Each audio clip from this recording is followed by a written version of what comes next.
ETF index mutual funds నేర్చుకుని stock మార్కెట్లో రాణించాలనుకుంటున్నారా? వెంటనే ఈ నెంబర్కి కాల్ చేయండి. హాయ్ హలో నమస్తే, welcome back to Suman TV. ప్రస్తుతం మనతో పాటు ఉన్నారు ఫ్యామిలీ కౌన్సిలర్ రజనీ రామ గారు. నమస్తే మ్యామ్. నమస్తే ప్రవీణ. మ్యామ్, మనం చాలా వీడియోలు చేసాం ఈ మధ్య కాలంలో భార్య బాధితులు ఎక్కువైపోతున్నారని. ఇందులో చిన్న చితకా వాళ్ళే కాదు, బిలియనియర్స్ కూడా భార్య బాధితుల్లో ఉన్నారు. ఆ కోవకు చెందిన వాళ్ళే ప్రసన్న శంకర్ నారాయణ. మరి ఇది చూస్తే అసలు చాలా ట్విస్ట్లే ఉన్నాయి. ఇక్కడ ఏంటంటే కోర్టులే మెయింటెనెన్స్ డిమాండ్ చేయడం అనమాట. అసలు ఒక్కసారి ఆయన ఇంకా ఏంటంటే అంత టెక్కీ సాఫ్ట్వేర్ అయ్యుండి కూడా, అంత బిలియనర్ అయ్యుండి కూడా ఈ రోజు మనకి మరి బయటకు వచ్చారు అంటే ఒక భార్య బాధితుడు, దీన్ని ఎలా చూడొచ్చు అంటారు? ఒకసారి భర్తలందరికీ కూడా మరి జాగ్రత్త అని చెప్పాలా, మరి భార్యలకు జాగ్రత్త అని చెప్పాలా, చెప్తే వింటారా వాళ్ళు అసలు మాట అంటే? ఒకసారి ఈయన ఇష్యూ తీసుకుంటే మీ అనలైసిస్. ఫస్ట్ ఆఫ్ ఆల్ ఏంటంటే, ఉన్నవాడైనా పేదవాడైనా ఆడు మనిషికి ఎప్పుడైనా ఏ బుద్ధి అయినా పుట్టచ్చు. నెంబర్ 2 ఏంటంటే, భార్య బాధితుడు అంటే డబ్బున్న వాళ్ళ బాధలు అని చెప్పుకోవచ్చు. అంటే ఇప్పుడు ఇందులో మనం చూస్తే కనుక ఒక రేంజ్లో ఉన్నాయి విషయాలు. మరి అంత డబ్బు ఉంది కాబట్టి ఆ రేంజ్లో ఉంటాయి. అది ఇంకోటి ఏంటంటే అక్రమ సంబంధాలు. ఈ 3 అనమాట అక్కడ. అది స్వభావ సిద్ధమైన మనిషి తత్వం ఎట్లా ఉంటుందంటే, కోరికలు పుట్ట. ఆ కోరికలకి అతీతంగా ఉన్న మానవుడే లేడు. సో డబ్బు ఉండనివ్వండి, డబ్బు లేకపోనివ్వండి, మనసులో ఏ కోరికైనా పుట్టచ్చు. ఏ కోరికైనా పుడితే దాన్ని ఎంతమంది కంట్రోల్లో ఉంచుకుంటున్నారు, జీవితాలని ఎంతవరకు సాఫీగా తీసుకెళ్ళగలుగుతున్నారు ముందుకి అనేది ఇక్కడ పాయింట్. ఇప్పుడు ఈవిడ కూడా ఏదో ఆ దీప అనే ఆవిడ కూడా ఇది అక్రమ సంబంధమైనటువంటి విషయం. ఇది ఇలాంటి కేసులో ఏంటంటే ఎంత డబ్బున్నా కూడా చూడండి వీళ్ళకి ఏదో అసంతృప్తులు ఉంటాయి. ఇంకొకటి ఏంటంటే, వీళ్ళది మంచి కుటుంబం, లవ్ మ్యారేజ్ వీళ్ళది. వీళ్ళు ప్రాపర్ వచ్చేసి చెన్నై, తమిళనాడు అనుకుంటా. వీళ్ళేమో US లో చదువుకున్నారు, కొంతకాలం అక్కడ ఉన్నారు. వెల్ ఎడ్యుకేటెడ్స్, పెద్ద పెద్ద బిజినెస్ ఫౌండర్ అయిన ఈ సాఫ్ట్వేర్ కంపెనీలు ఏవేవో ఉన్నాయి, మల్టీ కంపెనీస్ ఉన్నాయి, దానికి ఆయన ఫౌండర్. అలాగే సింగపూర్లో కూడా ఎస్టాబ్లిష్ చేసి పెద్ద పెద్ద మల్టీనేషనల్ కంపెనీస్ అక్కడ సెటిల్ అయిపోయారు వీళ్ళు. చూడండి ఎక్కడి నుంచి ఎక్కడికి వెళ్ళి ఎక్కడికి వచ్చి అంటే వీళ్ళు ఎంత హైఫైసో మనకు అర్థం అవుతుంది. అంత ఎడ్యుకేటెడ్స్, తర్వాత అంత డబ్బు ఉన్న వాళ్ళు, ఎంత హుందాగా, ఎంత క్లాస్గా, ఎంత పాష్గా, ఎంత ఒక మంచి పద్ధతులు, అంటే డిసిప్లిన్డ్గా ఉండే వ్యక్తులు లాగా నాకైతే అనిపించింది. ఉండవలసిన వాళ్ళు అలాంటి వాళ్ళు కూడా రోడ్డుకు వచ్చేసారు. ఏంటంటే, ఇది దీనికి ముందు చెప్పాను నేను, మనిషి కోరికలకి అతీతుడేం కాదు. ఇప్పుడు ఈవిడికి కూడా ఒక బాబు పుట్టాడు, 9 సంవత్సరాలంటే 10-11 ఏళ్ళు పెళ్ళి అయి ఉంటుంది. మరి ఇంత జర్నీ చేసి కూడా ఇప్పుడు ఈ బుద్ధి పుట్టడం అంటే, అవతల ఒకడు ఉంటాడు, కన్ను వేస్తారు అంటారు కదా, కన్ను వేసిన వాడు ఒకడు ఉంటాడు. ఇప్పుడు మనం చూడండి అనుకుంటాం మనల్ని ఎవరు చూడట్లేదని, ఎవడో ఒకడు కన్ను వేస్తాడు మన మీద. అందుకనే చెప్తారు చాలా జాగ్రత్తగా ఉండాలి, ఎవరి కన్ను పడకూడదు అని అంటారు. ఇప్పుడు డబ్బు మీదే పడచ్చు, ఆ వ్యక్తి మీదే పడచ్చు, చెప్పలేం కదా. కాబట్టి మనిషి అనేవాడు చాలా జాగ్రత్తగా నడుచుకోవాలి లైఫ్, ప్రపంచంలో ఎక్కడైనా కూడా. జీవితంలో నడిచే ప్రతి అడుగు, వేసే ప్రతి అడుగు జాగ్రత్తగా ఒళ్ళు దగ్గర పెట్టుకుని జీవితాన్ని గడుపుకోవాలి. లేకపోతే ఎవరు ఏ టైంలో కన్నేస్తారో మనకు తెలియదు. ఇప్పుడు అలాగే ఈ వీళ్ళ జీవితాల్లో ఒకడు కన్నేసాడు, అది ఎవడనేది మనకు అనవసరం. ఏ రకంగా వచ్చాడు, అందులో ఎంప్లాయా, పార్ట్నరా, లేకపోతే ఫ్రెండా, మనకు అనవసరం. ఇదంతా కన్ను అయితే వేశాడు. వేసినప్పుడు ఈ అమ్మాయి ఇంత లైఫ్ లీడ్ చేసి, జర్నీ చేసి అతనితో, దట్టు లవ్ మ్యారేజ్, చక్కగా ఫ్యామిలీ నడుస్తుంది, ఎంత ముచ్చటైన ఫ్యామిలీ, చాలా బాగుంది. ఆ అబ్బాయి కూడా బాగున్నాడు, ఈ అమ్మాయి కూడా బాగుంది, దేనికి లోటు లేదు, చక్కగా ఉన్నారు. ఆ అమ్మాయికి పుట్టిన బుద్ధే సరిగ్గా లేదు. అవతల వాళ్ళు ఏమైనా మనకి లోబర్చుకోవాలని ప్రయత్నాలు చేయొచ్చు, అట్రాక్ట్ చేయొచ్చు. మన బుద్ధి, మన కంట్రోల్ ఏమైంది, మన వ్యక్తిత్వం ఏమైంది, మన ప్రిస్టేజ్, చదువుకున్న చదువు, ఎంత ఎటువంటి స్థానంలో ఉన్నారు వీళ్ళు. ఆ ప్రిస్టేజ్ని కూడా మర్చిపోయి ఇటువంటి తక్కువ పని, ఇటువంటి తప్పుడు పనికి ఆమె లోన్ అయింది. అంటే మనిషి ఈజ్ ఈక్వల్ టు కోరిక, అంతే. కోరిక జయిస్తుంది ఇలాంటి వాళ్ళ విషయంలో. ఇక్కడ కూడా అదే జరిగింది. ఇది ఎంతవరకు ఇది శాశ్వతమా అనేది ఆలోచించుకోవాలి. భర్త, జీవితం, పిల్లలు, ఇది ముఖ్యం అని అనుకోలేకపోయింది తను. అంటే కొంతమంది అదే ఇంపార్టెంట్ అనుకుంటారు. కమింగ్ టు మేడం భరణం విషయంలో అదే తర్వాత ఆమె అనేక కేసులు కోర్టులకు వెళ్ళడం, చెన్నైలో కేసు వేయడం, అతను వేస్తే అక్కడ మరి అక్కడ పోలీసులు మరి ఏం చేశారు, మన ఇండియన్ ఇది ప్రకారం వాళ్ళ ఇన్వెస్టిగేషన్ ప్రకారం మరి ఈ అబ్బాయినే ఇరికించారు అవును. ఎక్కడైనా అంతే కదా. కదా. మరి ఆ ఆడపిల్ల అమ్మాయికి చెప్పిందే వింటారు. వింటారు. మరి దాని గురించి మనం ఏం చెప్పాలి?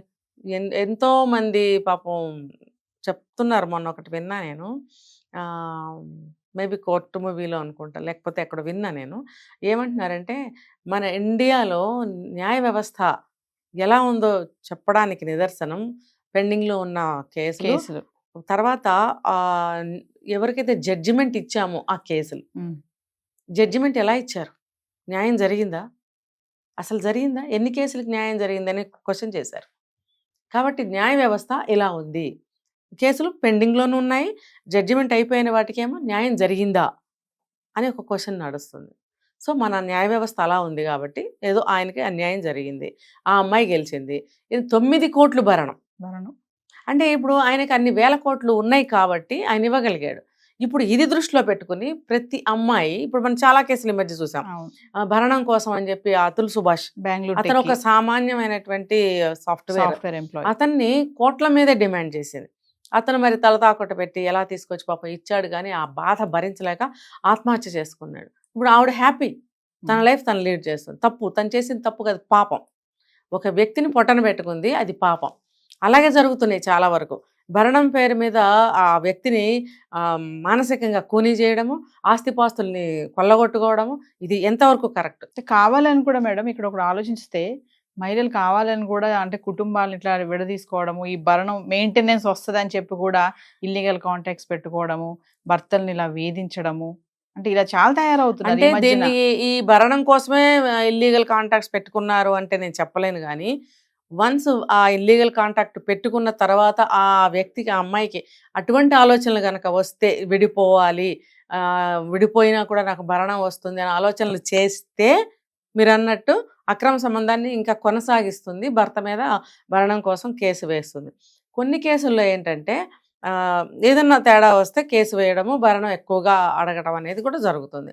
అయితే ఏమైనా సరే అక్రమ సంబంధం పెట్టుకుని అదంతా బయటపడి ఇంకా దారి లేదు, విడాకులు తీసేసుకోవాలనుకున్నప్పుడు చాలామంది, అందరూ చేస్తున్న పని ఇదే.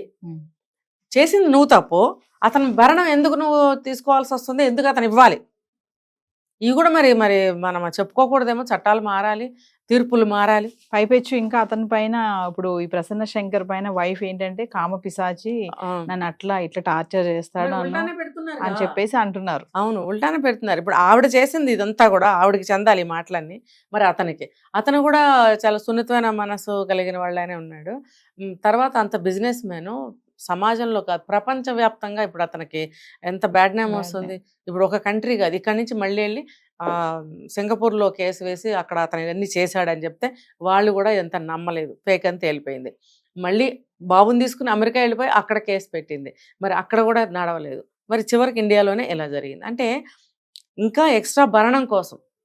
ఇప్పుడు ఆ అమ్మాయి సహజంగానే డబ్బు గల వ్యక్తి అయి ఉండొచ్చు, ఫ్యామిలీ అయి ఉండొచ్చు, ఇతని దగ్గర తీసుకున్నది కూడా ఎక్కువ మొత్తమే. ఇంకా ఎందుకు అత్యాశకు పోతే ఏమవుతుందంటే అవమానం పాలవుతారు. ఇప్పుడు అదే జరిగింది. ఇప్పుడు నువ్వు ఎంత ఇచ్చారో తీసుకో, లేదంటే అదే సమయంలో ఇంకొంచెం డిమాండ్ చేసుకో, అంతేగాని నువ్వు తర్వాత అక్కడికి వెళ్ళి ఇక్కడికి వెళ్ళి అసలు నువ్వు హాస్యం పాలైపోయావు. ఓ పక్కన ఆ బాబుని ఇంకా నీకు ఇవ్వరని చెప్పి కూడా అంటున్నారు, ఆ తండ్రి దగ్గరే ఉండాలని కూడా అంటున్నారు. ఆల్రెడీ తండ్రికి హ్యాండ్ ఓవర్ చేశారు. చేసినప్పుడు నువ్వు ఏ సోర్స్ తోటి ఇంకా అసహ్యమైనటువంటి రీతిలో నువ్వు ఎలా పోరాడతావు?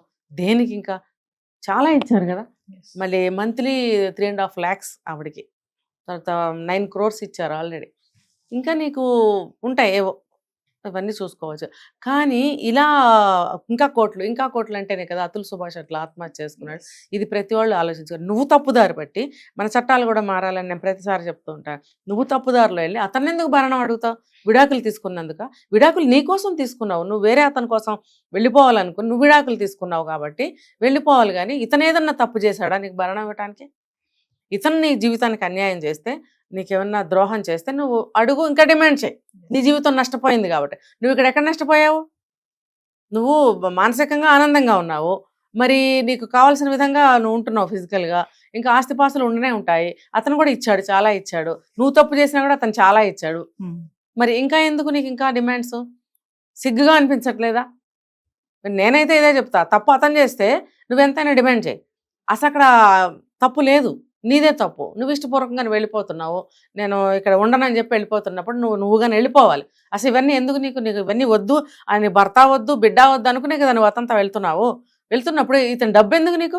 అతను ఇస్తాడు, వెళ్ళు. నేను ప్రతి స్త్రీకి నేను ఇదే చెప్తున్నా, మీరు వేరే వాళ్ళతో వెళ్ళిపోతే వెళ్ళిపోండి, అన్నీ అతనే ఇవ్వాలి. ఇక్కడి నుంచి ఎందుకు అడుగుతున్నారు? అతను మీకేం ద్రోహం చేయలేదు కదా. చేయనప్పుడు అతనికి ఎందుకు మీరు డిమాండ్ చేస్తున్నారు? చేయకండి దయచేసి. ఎందుకంటే వాళ్ళ జీవితాలు వాళ్ళు బ్రతకనివ్వండి. మీరు విడాకులు అడిగితే ఇంకా హ్యాపీగా ఇస్తున్నారు వాళ్ళు.